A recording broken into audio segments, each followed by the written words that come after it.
My name is Epsiba Beulah. Before I was a Hindu girl doing a lot of idol worship, and I was like completely a traditional girl, like accepting what father says, what elder says, and I was used to respect all those things. And after coming to the Lord, and I stopped the tradition. I completely stopped the tradition, and I just entered into the love and compassion of the Lord.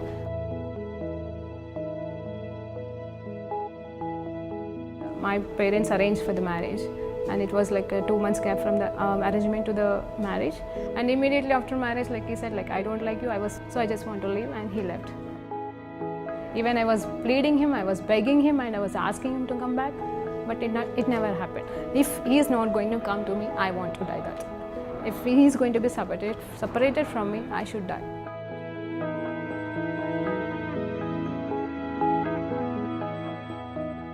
The day I was about to kill myself, I was watching a TV channel, and immediately she started like, here one girl is crying. You have been separated with your husband and you are planning to die now, but you are not going to do that. Immediately I called to one of my Christian friends, and she shared with me the gospel. On the spot, I accepted Lord as my Savior. The next moment, I felt free from the burdens, and all kind of thoughts and everything left me. Praise Lord అండి. దేవునికి మహిమ కలుగును గాక. ప్రార్థన చేసుకుందాం. పరిశుద్ధ గొప్ప దేవా, నీకు స్తోత్రం, స్తుతి, మహిమ, ఘనత, ప్రభావం చెల్లించుకుంటున్నాం నాయనా. ఈ సమయంలో ఉన్న పాటను నాయనా, last will be the first and the first will be the last. మొదటి వారు కడపటి వారు అవుతారు, కడపటి వారు మొదటి వారు అవుతారు అనే మాటలో ఉన్న సత్యాలు మేము ధ్యానిస్తుండగా మాతోని మాట్లాడి మేము ఎప్పటికీ ప్రభానైనా తండ్రి మొదటి వారిగానే ఉండే భాగ్యాన్ని నిత్యము నిరంతరము మాకు కలగచ్చేయమని వేడుకుంటూ యేసుక్రీస్తు నామములో ప్రార్థన తడి వేడుకుంటూ సమర్పిస్తున్నాం తండ్రి. ఆమేన్. ప్రైజ్ లార్డ్ అండి. దేవునికి మహిమ కలుగును గాక. అయితే దేవాదేవుడు మనకి ఇస్తున్న అంశం ఏంటంటే, last will be the first and first will be the last అనే దేవాది దేవుడు పలికిన మాట అండి. మత్తయి సువార్త 19వ అధ్యాయం 31వ వచనంలో ఉన్న మాట ఏంటంటే, 31వ వచనం ఏమని ఉందంటే, చదువుతున్నానండి మీకోసం. 30వ వచనం అండి. మొదటివాడు అనేకులు కడపటి వారవుదురు, కడపటి వారు మొదటి వారవుదురు అని చెప్పేసి ఉందండి. అయితే ఇది ఏ సందర్భం ఏంటి అనేది చూస్తూ మనం చదివినప్పుడు, ధ్యానించినప్పుడు అక్కడ ద్రాక్ష తోట గురించిన మాటలు. యాక్చువల్గా ఇది చివరి వచనము. మత్తయి సువార్త 19వ అధ్యాయంలో చివరి వచనం అండి. అయితే కారణం ఏంటి, ఎక్స్ప్లెనేషన్ అనేది 20వ అధ్యాయంలో ఇచ్చాడండి యేసుప్రభు వారు. అయితే ఏముంది అక్కడ అంటే, ద్రాక్ష తోటలో పనివారు. హల్లెలూయా. ద్రాక్ష తోటలో పనివారి గురించి రాయబడింది. ఆ పనివారికి ఇచ్చిన జీతం గురించి, యజమానుడి గురించి, ఆ యజమానుడు ఎలా వాళ్ళని పనిలోనికి తీసుకొచ్చుకున్నాడు, ఎలా వాళ్ళకి జీతం ఇచ్చాడు అని చెప్పేసి క్లియర్గా మరి ప్రభువారు ఎక్స్ప్లెయిన్ చేస్తున్నారు. అంటే ఏం చెప్తున్నాడంటే, పరలోక రాజ్యం ఈ రీతిగా ఉందని చెప్తున్నాడు. అలాగే మొదటివారు కడపటి వారు అవుతారు, కడపటి వారు మొదటి వారు అవుతారు అని చెప్పేసి క్రైస్తవుల గురించి, ఆయన బిడ్డలమైన మన గురించి మాట్లాడుతూ ఉన్నాడు. అయితే నాకు ఇది మొదట్లో అసలు అర్థమయ్యేది కాదండి. అసలు అంటే మనకి ఏదైనా సరే ఒక వాక్యం దేవుడు చెప్పాడంటే ఖచ్చితంగా అర్థం కావాలి. మనుషులు చెప్పింది అర్థమైనా అర్థం కాకపోయినా దేవుడు ఏదైనా మనకి చెప్తే ఖచ్చితంగా అది మనకు అర్థం అవ్వాలి కదండి. అప్పుడు మనం దేవుని అడుగుతూ ఉంటాం. మళ్ళీ దేవుడు ఎక్కడో పెట్టలేదండి జవాబులు, అక్కడే పెట్టి ఉంటాడు. మనము ఈ వాక్యంలో పలికిన ప్రతి మాటకి జవాబు వాక్యంలోకి వెళ్ళే దేవుడు ఇస్తాడు. ఒకవేళ ఇందులో లేనట్టయితే పరిశుద్ధాత్మ దేవుడు మనకు బోధిస్తాడు. ఏది ఏమైనా కానీ దేవుడు మనకి జవాబు అయితే ఇస్తాడు, మన ప్రశ్నలకి జవాబిస్తాడు. అంటే ఏంటి ప్రభు అని గద్దించే ప్రశ్నలు కాదు, నిలదీసే ప్రశ్నలు కాదండి. ఆయన దగ్గర సత్యము తెలుసుకోవాలని అడిగే ప్రతి ప్రశ్నకి దేవుడు మనకి జవాబిస్తాడు. అయితే ఇక్కడ మరి వచనాలు చదువుతూ ధ్యానిద్దామండి. ఎందుకంటే 20వ అధ్యాయము ఒక్కొక్క వచనం ధ్యానించుకుంటూ మరి వీలైనంత వరకు ధ్యానిస్తూ మనం ముందుకు సాగుదామండి. ఇక్కడ ఫస్ట్ చూస్తే 6వ వచనాన్ని చూద్దామండి. ఇక్కడ దినమంతయు మీరెందుకు ఊరకనే నిలిచి ఉన్నారని వారిని అడగగా. ఇది ఎందుకు నేను చదువుతున్నానంటే, అక్కడ పనివారు పనిలేక ఉన్నారంట. ఫస్ట్గా మరి ఇది జరిగిన సందర్భాన్ని చూస్తే, ద్రాక్ష తోట కలిగిన యజమానుడు తను ఆ ద్రాక్ష తోటలో పని చేయడానికి పనివారి కోసము పొద్దున్నే లేచి ఆ సెంటర్కి, అంటే మనం అంటాం కదా లేబర్ సెంటర్, వెళ్ళాడండి. అయితే అక్కడికి వెళ్ళినప్పుడు ఆయనకి ఎంతమంది అవసరమో అంతమందిని తీసుకొచ్చుకుని, అంటే తను ఆ రోజు ఎంతమందిని పెట్టుకోవాలనుకున్నాడో అంతమందిని కొంతమందిని తీసుకొచ్చుకున్నాడండి. తీసుకొచ్చుకొని ద్రాక్ష తోటలో పెట్టేశాడు. వాళ్ళు పని చేస్తున్నారు, ఏది మార్నింగ్ నుండి. అయితే మళ్ళీ చూస్తే వాక్యము 9 గంటల ప్రాంతంలో, జాగ్రత్తగా చూడండి, నేను చదవట్లేదు, వాక్యంలో చెప్తున్నాను క్లియర్గా.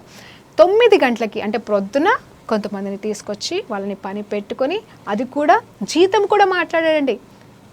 జీతం కూడా మాట్లాడినాడు. ఏమంటున్నాడు అంటే మన మన మన దాంట్లో ₹1/2, అంటే ఆ టైంలో ₹1/2 అంటండి. సో దానికి దేవుడు, ఆ యజమానుడు వాళ్ళతో మాట్లాడుకొని తీసుకొచ్చుకొని పనికి అపాయింట్ చేశాడు. వాళ్ళు ఓకే, ఈయన ఓకే. అయితే మళ్ళీ 9 గంటల ప్రాంతంలో మరి ఎందుకు వెళ్ళాడో అదే చోటికి మళ్ళీ వెళ్ళాడు. ఆయన మార్గంలో వెళ్ళాడో, పనులను తెచ్చుకుందామని వెళ్ళాడా, అసలు ఏంటి వెళ్ళాడా తెలియదు, కానీ వెళ్ళాడు. మళ్ళీ కొంతమంది అక్కడ, మరి అదే 6వ వచనం అండి. ఇక్కడ దినమంతయు, అంటే 6వ వచనం కంటే ముందు వచనాలండి, సారీ. అయితే ఏముందంటే అక్కడ మీరు ఇంకా ఇక్కడే ఉన్నారా, సరే అని చెప్పేసి అని ఇంకో కొంతమందిని తెచ్చుకున్నాడంట, 9 మందిని. సేమ్ అదే ద్రాక్ష తోటకి అదే పని చేయడానికి. నాకు వీలైనంతగా మీకు ఇస్తాను అని చెప్పేసి, జీతం ఎంత ఇస్తాను, నాకు ఎంత మంచిగా అనిపిస్తే అంత ఇస్తానని చెప్తాడు. ఇంత అని చెప్పడండి, ఇంత అని చెప్పడు. మొదటి వారికి మాత్రం ₹1/2 ఇస్తానంటాడు, రెండో వాళ్ళకి చెప్పడు. మళ్ళీ కాసేపైన తర్వాత 12 గంటలకి మళ్ళీ వెళితే మళ్ళీ అక్కడ చాలామంది ఉండడం చూసి అందులోకి వెళ్ళి మళ్ళీ కొంతమందిని తీసుకొచ్చుకొని మళ్ళీ పనిలో పెట్టాడు. మూడో గుంపు కూడా వచ్చిందండి. మళ్ళీ 3 గంటలకి 4వ గుంపు మళ్ళీ కొంతమందిని తీసుకొచ్చి మరి అక్కడ పెట్టాడు. సో వీళ్ళందరితో కూడా ఇంత ఇస్తాను అంత ఇస్తానని చెప్పట్లేదు, కానీ నాకు తోచినంత ఇస్తాను, మరి వచ్చి పని చేసుకోండి అంటున్నాడు. అయితే 5 గంటలకు కూడా సాయంత్రం, అంటే పొద్దునుండి మొదలు పెడితే ఇప్పటికీ 5 బ్యాచ్లాగా, ఇప్పుడు 5వ బ్యాచ్ ఎలా అంటే 5 గంటలకి వెళ్ళి చూస్తే కూడా మరి అక్కడే వాళ్ళు ఎదురు చూస్తూ ఉన్నారంట. వాళ్ళ దగ్గరికి వెళ్ళి ఏమంటున్నాడు తెలుసా అండి, ఇదిగో ఇక్కడ దినమంతయు మీరెందుకు ఊరికనే నిలిచి ఉన్నారని వారిని అడగగా, చూడండి, వారిని అడగగా 6వ వచనంలో వాళ్ళు ఏమన్నారు తెలుసా అండి, వాళ్ళు ఎంత మంచిగా చూడండి, దాదాపు 5 గంటలకు వెళ్ళి మరి కొందరు నిలిచి ఉండగా చూసి ఇక్కడ దినమంతయు మీరెందుకు ఊరికనే నిలిచి ఉన్నారని వారిని అడగగా వారు ఎవడునూ మమ్ములను కూలీకి పెట్టుకొనలేదని అనగా వారు, చూడండి, అందుకతడు మీరును నా ద్రాక్ష తోటలోనికి వెళ్ళుడనెను. చూడండి, మీరు కూడాను, అంటే ఫస్ట్ టైం వెళ్ళినప్పుడు కూడా వాళ్ళు అక్కడే ఉన్నారటండి, సెకండ్ టైం వెళ్ళినప్పుడు కూడా ఉండొచ్చు. అట్లా ఎందుకు అన్నిసార్లు వెళ్ళాడు అంటే నన్ను అడక్కండి. అన్నిసార్లు వెళ్ళినప్పుడు కొద్ది మందిని ఎందుకు తెచ్చుకుంటున్నాడు నన్ను అడక్కండి. కానీ 5వసారి 5 గంటలకి సాయంత్రం కూడా వెళ్ళినప్పుడు కొంతమందిని చూసి మీరు ఇంకా ఎందుకు ఇక్కడే ఉన్నారు అంటే, అయ్యా మమ్మల్ని ఎవరు పనిలోకి పెట్టుకోలేదు, అయితే మీరు కూడా ద్రాక్ష తోటకి వెళ్ళిన, అంటే వాళ్ళు లాస్ట్ అవర్లో వచ్చారటండి. హల్లెలూయా, దేవునికి మహిమ కలుగును గాక. మన టైటిల్ మర్చిపోయారా, మొదటి వారు కడపటి వారు అవుతారు, కడపటి వారు మొదటి వారు అవుతారు అనే మాట గురించి మనం ధ్యానిస్తున్నామండి. దేవునికి మహిమ కలుగును గాక. అయితే ఇప్పుడు 1 గంట సేపు వాళ్ళు పనిచేశారు, దినమంతా అయిపోయింది, సాయంత్రం 6 అయిపోయింది. మరి ఏ రోజుకి జీతం ఆ రోజే ఇవ్వాలని అప్పటి ధర్మశాస్త్రం ప్రకారంగా రూల్ కాబట్టి మరి ఆయన మరి పని చేస్తున్నాడండి. హల్లెలూయా, ఎవరి జీతం వాళ్ళకి ఇస్తున్నాడు. అప్పుడు లాస్ట్ అవర్లో వచ్చిన ఆ గుంపుకి మరి ఎంత ఇచ్చాడు అంటే, మొదటి వారికి ఎంత ఒప్పుకున్నాడో అంత, అంటే ₹1/2 మరి ఆ లాస్ట్ అవర్లో వచ్చిన వాళ్ళకి ఇచ్చారు.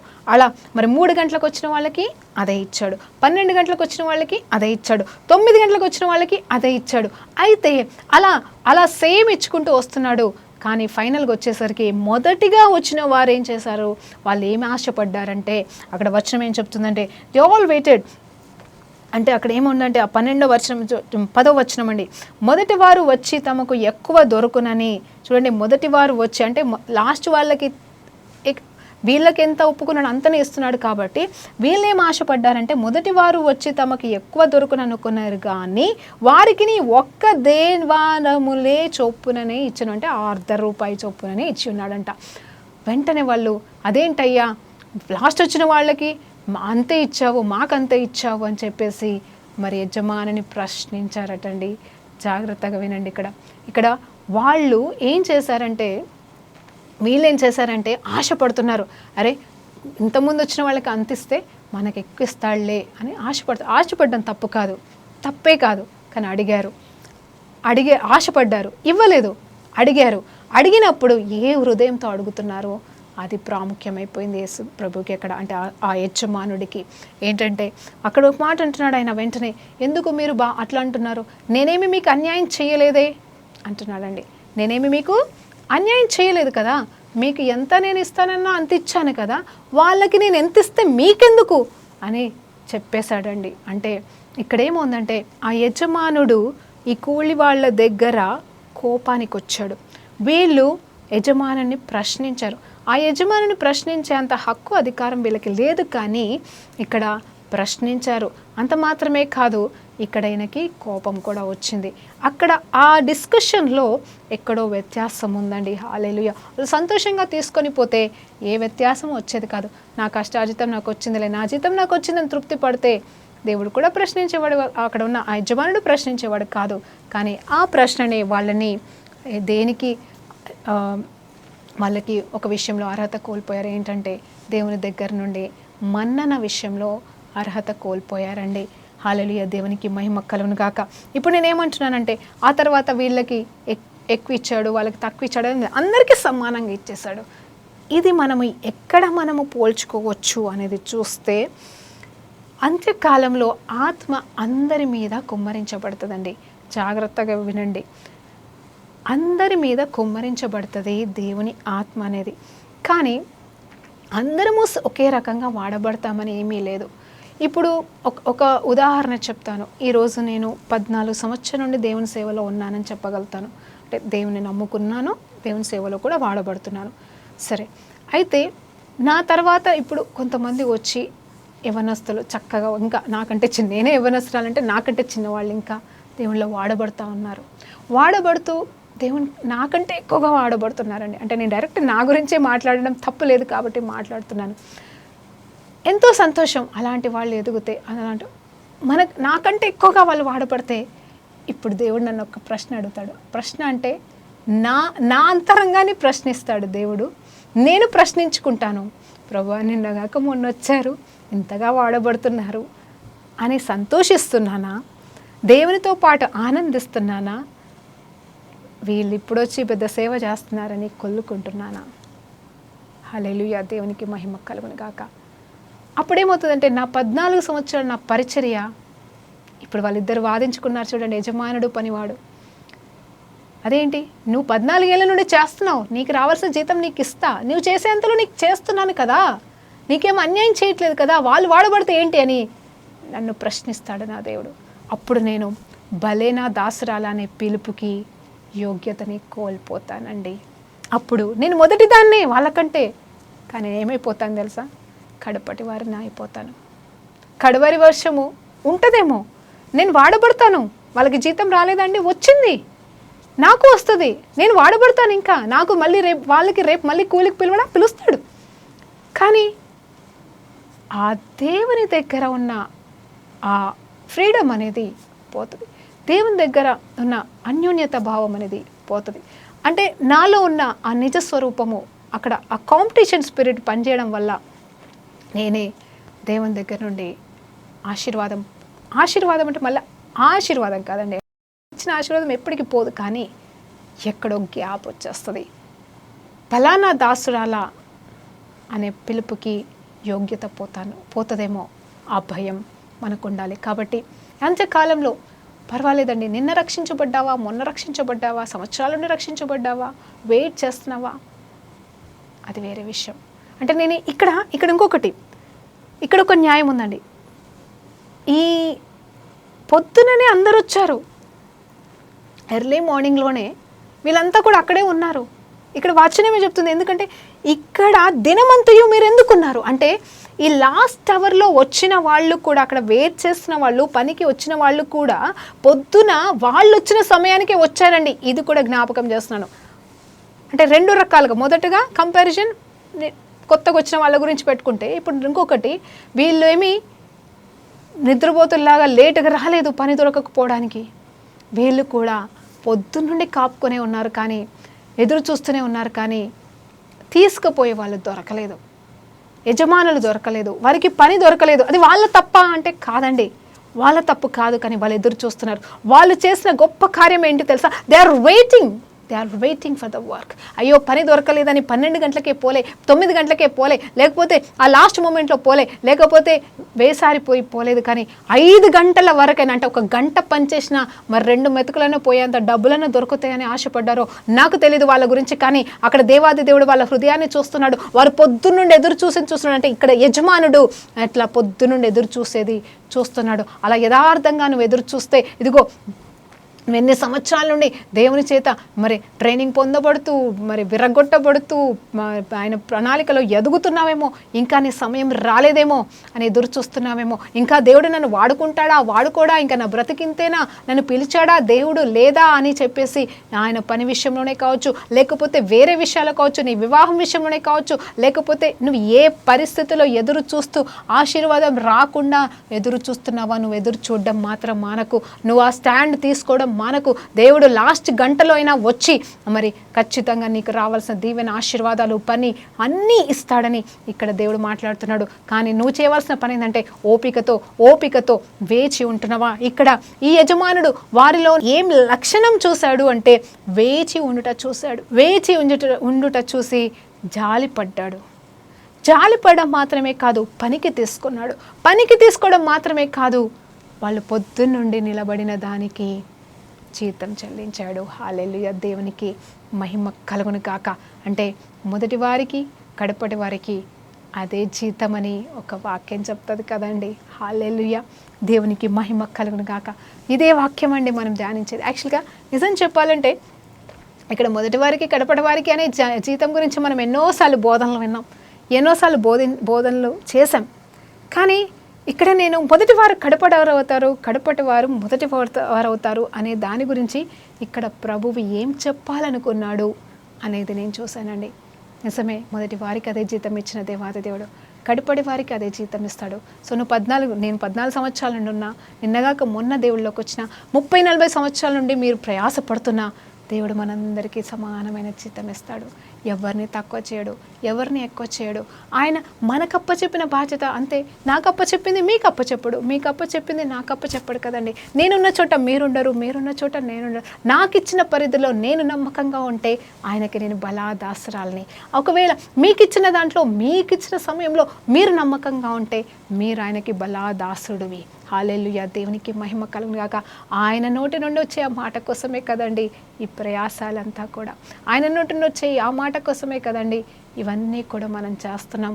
అందుకోసమే నేనేమంటున్నానంటే మనం ఒకరి గురితో కంపారిజన్లు, కాంపిటీషన్లు వద్దని మరలా మీకు చెప్తున్నాను. అయితే ఇక్కడ last will be the first and first will the last అంటే ఇక్కడ చివరి వారికి కూడా సేమ్ జీతం ఇచ్చి దేవుడు కేవలం వారిని సమానపరచడం మాత్రమే కాదు, వీళ్ళని ఘనపరచాడేమో అనిపిస్తుంది. నేను అనుకుంటున్నాను నెక్స్ట్ డే వాళ్ళే అంటే అక్కడ బైబిల్లో రాయబడలేదండి, నెక్స్ట్ డే కూడా మళ్ళీ ఆయన తోట పనికి వెళ్తే నాకు తెలిసి మీరు రేపు అసలు ఇంకా వీళ్ళకి చెప్పేసి ఉంటాడు, వీళ్ళనేమో మీరు రేపు రావద్దని చెప్పుంటాడో లేకపోతే రండని చెప్పుంటాడో తెలియదు. కానీ ఈ చివరిగా వచ్చిన వాళ్ళని ఖచ్చితంగా అదే రోజు చెప్పుంటాడు, రేపు కూడా మీరే వచ్చి పని చేయండి, పొద్దున్నే రండి అని చెప్పుండొచ్చు. మరి పని చెప్తున్నాడు నమ్మకమైన దేవాది దేవుడు. హల్లెలూయా, దేవునికి మహిమ కలుగును గాక. క్షమించండి, నేను రాయంది చెప్పినందుకు నన్ను క్షమించండి. కానీ నేనేమంటున్నానంటే ఆయన మరి మొదటిగా చూస్తాడు. ఖచ్చితంగా నెక్స్ట్ డే పనికి వెళ్ళిన ఆ పని వారి కోసం వెళ్ళినప్పుడు వీళ్ళు కనిపిస్తే ఇంకా రండి, ఇంకా మీరు కూడా రండి అని చెప్పేసి అంటాడు. అంటే ముందు రోజు వారు అనుభవించింది పరీక్ష, వెయిట్ చేయడం అనేది పరీక్ష. ఆ పరీక్షలో మనం గెలవాలి. వెయిట్ చేసి లాస్ట్ అవర్లో కొంతమంది తప్పుకుంటారండి. కొంతమంది ఇంకా అయిపోయింది అమ్మ, ఇంకో 2 నిమిషాలు వెయిట్ చేస్తే ఇంకా అయిపోతుంది అనే సమయంలో మనం తెలియకుండానే ఆగిపోతాం, విత్డ్రా అయిపోతాం. అందుకే డోంట్ గివ్ అప్. నువ్వు దేనికోసం ఎదురు చూస్తున్నావో దేవుని విషయంలో, దేనికోసం ఎదురు చూస్తున్నావో నీ కుటుంబం విషయంలో, నీకు సంబంధించిన విషయంలో డోంట్ గివ్ అప్ ఎర్లీ అంటున్నాను. Don't give up early. Last వరకు నిలబడు, నీకు రావాల్సింది దేవుడిస్తాడు. నువ్వు మనుషుల వైపు చూడకు, నువ్వు చేయాల్సింది నువ్వు చేయి. నువ్వు ఆఫీస్లోనే కావచ్చు, పరిచయలోనే కావచ్చు, కుటుంబంలోనే కావచ్చు, ఇదిగో నిన్నెవరు గుర్తించట్లేదా, చివరి వరకు నువ్వు చేసేది ఆపకు. నేను ఎవరు గుర్తించట్లేదని నువ్వు విసుగు చెందకు. కానీ నువ్వు చేయవలసిందంతా నమ్మకంగా నువ్వు చేసుకుంటూ వెళ్ళిపోతే మనుషులు గుర్తించినా గుర్తించకపోయినా దేవుడు నిన్ను గుర్తించి నీకు రావాల్సిన జీతం, నీకు రావాల్సిందంతా కూడా ఆయన ఇస్తాడని జ్ఞాపకం చేస్తున్నాను. ఇక్కడ చూడండి, ఆ ఫస్ట్ వచ్చిన వాళ్ళు మరి లాస్ట్ వచ్చిన వాళ్ళకి డిఫరెన్స్ మనం చూస్తాము. వాళ్ళు ఏంటంటే ఆశపడ్డారండి, అంతే, తప్పు చేయలేదు. ఆశపడ్డవారు ఎదురు చూసి ఇవ్వకపోతే గమ్మున వెళ్ళిపోవాల్సింది, కానీ ప్రశ్నించారు. అది మనం చేయకూడదని మరలా ఈరోజు మీకు జ్ఞాపకం చేస్తున్నాను. ఒకసారి మరి మత్తయి సువార్త 22వ అధ్యాయం అండి, 22వ అధ్యాయం 14వ వచనాన్ని ఒక్కసారి చదువుదామా. 22వ అధ్యాయం 14వ వచనం. ఇందులో ఏముంటుందంటే, ఇదిగో, కాగా పిలువబడిన వారు అనేకులు, ఏర్పాటు చేయబడిన వారు కొందరే అని చెప్పాను. చూడండి, దేవుడు ఎంత చక్కటి మాటలు చెప్తా ఉంటాడండి. మొదటి వారు కడుపటి వారు అవుతారంట, కడుపటి వారు మొదటి వారు అవుతారంట. మరి మొదటి వారికి అదే జీతం, లాస్ట్ వారికి అదే జీతం అంటాడు. ఇక్కడ చూస్తే ఏమంటున్నాడు? పిలువబడిన వారు అనేకులు, ఏర్పాటు చేయబడిన వారు కొందరే అంటున్నాడు కదండి. ఎంత చక్కటి మాట. ఏ రకంగా మనం చెప్పగలమండి? ఏ రకంగా చెప్పగలము? హల్లెలూయా. లోకానుసారమైన వాటిని మనము పరలోక సంబంధమైన వాటితో ఎట్లా పోల్చగలము చెప్పండి? ఆలోచన చేద్దామా మళ్ళొక్కసారి 14వ వచనాన్ని. కాబట్టి పిలువబడిన వారు అనేకులు, కానీ ఏర్పాటు చేయబడిన వారు కొందరే. దీని గురించి ఆలోచిస్తే వరల్డ్ సిస్టంలో ఇంటర్వ్యూలు ఎలా ఉంటాయండి? జస్ట్ కాల్ వస్తుంది, లేకపోతే అడ్వర్టైజ్మెంట్ వస్తుంది, అందరూ వెళ్ళిపోతారు. అంటే వెళ్ళగలిగిన వాళ్ళంతా ఆ రిక్వైర్మెంట్ దానికి ఎలిజిబుల్ అనుకున్న వాళ్ళంతా ఇంటర్వ్యూకి వెళ్తారు. అక్కడికి వెళ్ళిన తర్వాత అన్ని మైనస్ చేసుకుంటూ లాస్ట్కు వాళ్ళకి ఎంతమంది, 2 కావాలో 3 కావాలో, 100 మంది వెళ్తే ఒక్కరిని చూస్ చేసుకోవడం, వాట్ ఎవర్ ఇట్ మేబీ. ఆ కాంపిటీషన్లో మరి అందరినీ సెలెక్ట్ చేసుకోలేరు కదండి. అందరినీ పిలుస్తారు ఇంటర్వ్యూ, కాల్స్ వస్తాయి, కాల్ ఉంటుంది ఇంటర్వ్యూకి. కానీ ఇంటర్వ్యూ అయిన తర్వాత ఫైనల్గా వాళ్ళు సెలెక్ట్ చేసుకున్నారు, అది ముందే చెప్తారండి. అది కూడా జ్ఞాపకం చేసుకుని, ఎంత చక్కటి మాట కదండి, ఎంత చక్కటి మాట. అక్కడ దేవాది దేవుడు నిజంగా ఆత్మచేతను నింపుతున్నాడండి నన్ను మీతో మాట్లాడుతుంటే. నేను ఒక మాట అంటాను, ఇక్కడ ముందే అనౌన్స్మెంట్ అవుతుందండి. ఏంటి? There are so and so పోస్టులు. ఎంతమంది? 3 పోస్టులు కావాలి, 3 పోస్టులే, 3 కావాలి అని ఓపెన్ కాల్ ఇస్తారు, ఓపెన్ అడ్వర్టైజ్మెంట్ ఇస్తారు. అంటే ఆన్లైన్ కావచ్చు, న్యూస్ పేపరే కావచ్చు. ముగ్గురికి ఇవ్వాల్సిన జాబ్ కోసం 3000 మంది వస్తారు. ఎంతమంది వస్తారో వాళ్ళు ఎంతమందిని, అది కూడా మళ్ళీ అందరినీ చేయరండి.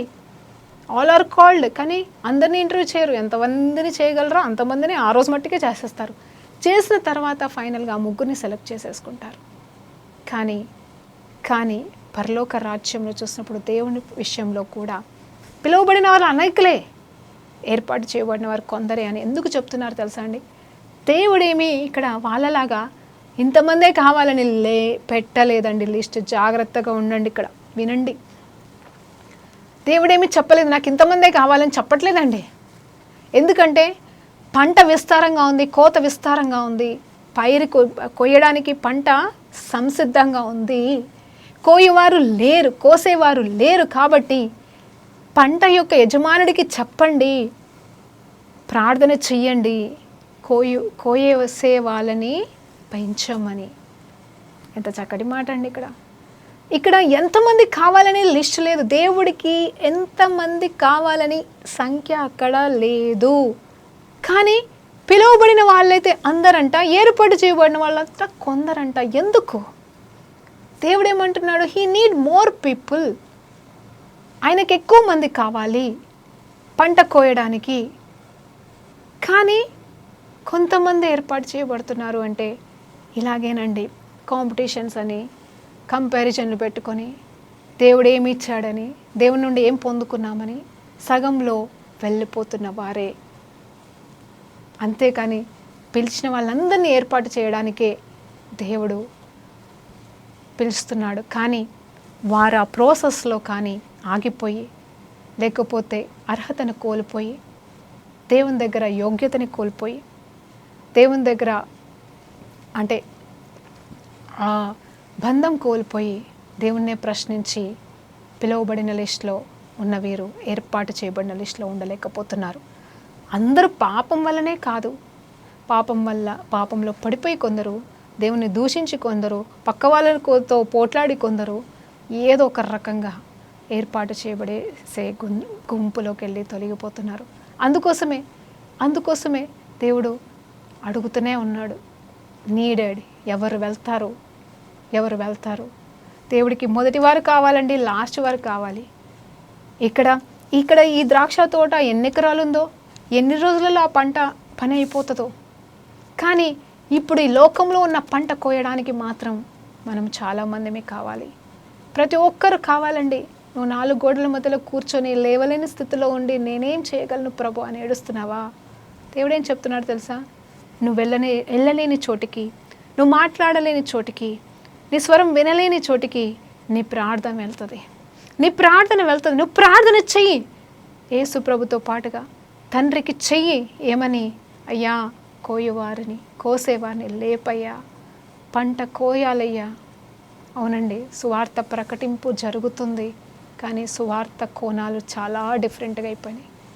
ఏది సువార్తో ఏది దేవుని వార్తో తెలియట్లేదు. అన్ని సువార్తలేనండి, అంతా బాగానే ఉంటుంది, కానీ దేవుని నుండి వచ్చిన అసలు సువార్త ఏదో తెలియట్లేదు. కాబట్టి దేవుని నామంలో కోరుకుంటున్నాను ఏంటంటే, అందరూ పిలువబడిన వారమే, అందరము కూడా ఏర్పాటు చేయబడిన లిస్టులో ఉండాలి. అంటే అందరము దేవుని చేత సమానమైన జీతం పొందుకోవాలని కోరుకుందామండి. ఇంకొక మాట చెప్తాను. దేవుడు ఎప్పుడు ఒక మాట అంటాడు శిష్యులతో, మీరు అద్భుతాలు సూచక్రియలు చేశారని, మీకు దయ్యాలు లోబడుతున్నాయని, హల్లెలూయా, మీరు సంతోషించకండి, కానీ మీ నామము పరలోకంలో రాయబడి ఉన్నదని సంతోషించండి అంటాడు. నిజమే కదా, మన నామము పరలోకంలో ఉంటేనే సంతోషమైతే, మన ద్వారా వేరే వాళ్ళ పేర్లు పరలోకానికి వెళ్తే అది ఎంత సంతోషకరం, ఎంత ధన్యత అండి.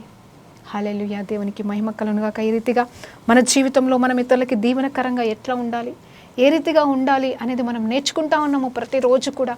ప్రతిరోజు ఏదో ఒక అంశంతో మనం దేవుని సన్నిధిలో గోజాడుతున్నాం. ఏదో ఒక కొత్త విషయాలు మనం నేర్చుకున్న వాటిని విడిచిపెట్టడానికి కాదు, ఎంతోమంది వాక్యాలు విని మనం విడిచిపెట్టడానికి కాదు, నా మట్టుకు నేను పొందుకొని నేను దీవించబడితే చాలనని కాదు. కానీ ఇదిగో నువ్వు అలా అనుకుంటే, నీ మట్టుకు అనుకుంటే యు ఆర్ కాల్డ్, అంతే, యు ఆర్ కాల్డ్, కానీ యు ఆర్ నాట్ చోజన్. దేవుని చేత ఏర్పాటు చేయబడిన గుంపులో ఉండాలి అంటే దేవునికి అప్పచెప్పుకో, దేవుని వాడుకో ప్రభు అని అడుగు.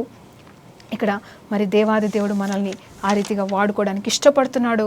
మరి ఫస్ట్ మళ్ళీ చెప్తున్నాను, మొదటి వారికి లాస్ట్ వారికి ఉన్న తేడా. ఈ 3 వచనాలు మనం జ్ఞాపకం చేసుకుందామండి. మళ్ళొకసారి చూడండి, అక్కడే ఉన్నాయి మూడు వచనాలు. అవి యేసు ప్రభు వారు తన శిష్యులతో మాట్లాడుతున్న మాటలే. మొదటి వారు కడుపటి వారు అవుతారు, కడుపటి వారు మొదటి వారు అవుతారు. చూసాం కదా, మొదటి వారికి అదే జీతం, కడుపటి వారికి అదే జీతం. కాబట్టి నువ్వెక్కడో ఉన్నావని బాధపడకు, నీకు పని దొరకలేదని బాధపడకు, నీకు పని ఇస్తాడు దేవుడు. నీ నమ్మకత్వాన్ని చూస్తాడు, వేచి ఉండు. అలాగే నువ్వు వేరే వాళ్ళని బట్టి అసూయపడాల్సిన అవసరం లేదు. అలాగే ఇంకొకటి ఏంటంటే, పిలువబడిన వారు అనేకులు, ఏర్పాటు చేయబడిన వారు కొందరే. ఇక్కడ చూస్తే వీళ్ళు ఆ యజమానిని ప్రశ్నించిన వాళ్ళు నిజంగా ఏర్పాటు చేయబడి గుంపులో ఉంటారంటావా? ఏమో, నాకు డౌటేనండి. కాబట్టి మనం అలా ఉండకూడదని దేవుని పేరిట మరొక్కసారి మీకు జ్ఞాపకం చేస్తున్నాను. దేవునికి మహిమ కలుగును గాక. మరి ఈ రకంగా చూసుకుంటూ వెళ్తే ఒకసారి 12 మంది శిష్యుల గురించి ఒకసారి ఆలోచన చేద్దామండి. ఎవరో ఎందుకు 12 మంది శిష్యులు ఉన్నారు. ఆండ్రూ, పేతురు, యోహాను, యాకోబు, యూదా ఇస్కరియోతు, మరి ఇంకా కొంతమంది ఉన్నారండి, క్షమించండి. వీళ్ళందరినీ మనము చూస్తే అందరూ సేమ్ పరిచర్య చేయలేదు, అందరూ అపోస్తులే. కానీ దేవుడు ఏం చెప్పాడు, వాళ్ళు చేసిన పరిచర్య ఎంత అనేది చూడలేదు, కానీ వాళ్ళు శిష్యులు కాబట్టి అందరూ కూడా మరి సమానమైన మరి సింహాసనాల పైన కూర్చొని మరి 12 గోత్రాలని పరలోకం నుండి ఏలుతున్నట్టుగా మనకి తెలుసు. అంటే సమానత్వం ఇచ్చారు. ఎవరు ఎంత వాడబడ్డారనేది కాదు, కానీ అందరూ కూడా దేవుని చేత ఏర్పాటు చేయబడిన వారు కాబట్టి సమానమైన దీవెన ఆశీర్వాదం, బలా నా కుమారుడా అని పిలిపించుకున్నారండి. అంటే మరి వీలైతే దాని గురించి మరలా రాబోయే మెసేజెస్లో మళ్ళీ మాట్లాడుకుందాం. ప్రార్థనతో ముగించుకుందాం. పరిశుద్ధుడా గొప్ప దేవా నీకు స్తోత్రమయ్యా. అయ్యా నిజమే తండ్రి, మేమెప్పుడు కూడా నీలోనే ఏర్పాటు చేయబడిన గుంపులో ఉండాలని మేము నేర్చుకున్నాం తండ్రి. ఆ పరిస్థితి నుండి మమ్మల్ని ఎవరు కూడా తొలగించకుండా సహాయం చేసి మీరే సమస్త మహిమగంతా ప్రభావాలు పొందుకోమని యేసుక్రీస్తు నామములో ప్రార్థన తడి వేడుకుంటూ పొందుకుంటున్నాం తండ్రి. ఆమేన్. ప్రైజ్ లార్డ్ అండి. దేవునికి మహిమ కలుగును గాక.